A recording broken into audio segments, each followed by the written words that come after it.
话就是听肺音的那个仪器，然后它会搭配一个听诊器，然后这边是听筒的部分，这边的话就是接在耳朵上，然后因为它有分2种接头，一个是只有单耳的，这个只能让1个人用，另外一种是双耳的，所以等一下可以有一个幸运的同学可以跟我一起听。好，那这个的话是搭配这台仪器的遥控器，那它包含就是有像电源啊，还有各个不同的音轨，它总共有15个音轨，包含了正常的呼吸音，还有就是异常的呼吸音。那我们考试的时候就会从这15个音轨里面去出，好，然后出的时候就会包含正常的和不正常的，那你们要自己去判断，然后之后会再给你们笔记。那请一位同学可以来跟我一起听，你们前面的。就旁边啊，正旁边。共鸣上。要把握时间。对。我们只有5分钟可以 demo。一起来。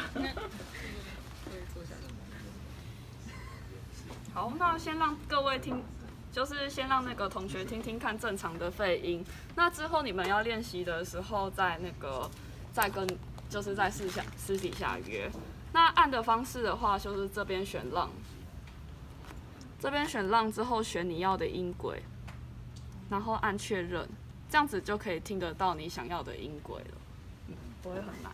好，那那位同学帮我带上那个听诊的。就是要如果把麦克风放在听诊器那边，它会。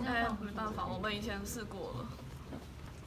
好，那听的方式，等一下哦，我这样听不太到。OK， 好。那个听的方式的话，之前上课的时候应该有提到，这边的话是气管音，最上方在脖子这边。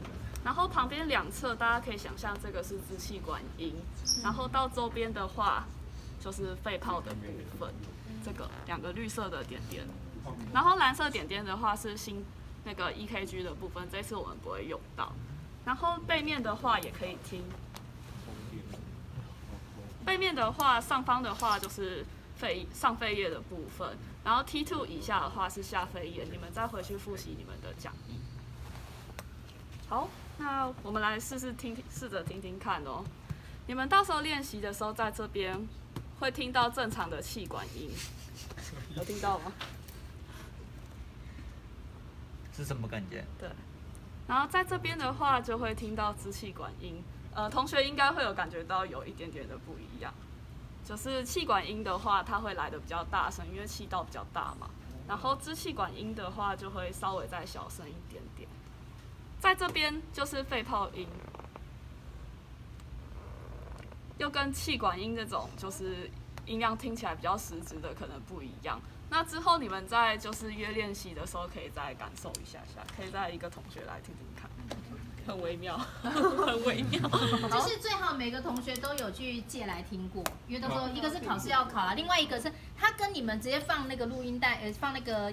从 YouTube 上面看到听到会不一样，是那个只有听到声音，可是这个因为你要搭配那个位置，所以你们要知道到哪里是没有肺，哪里是有肺的。它这个就是有一个模拟的人，不是模拟一个人形的样子啊。可以啊，你当然可以听真人啊，也可以听真人，但是真人你可能听到都是正常声音，你就没有听到什么 crackle 啊、wheezing 那些声音，所以还是要模拟。所以你可以多方听，可以就是在这个上面是等于是就是比较接近实体。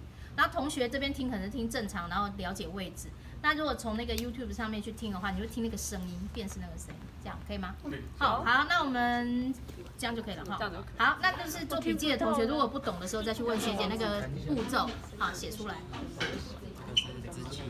好，这个一定要自己听才会知道，这个就是如人饮水，冷暖自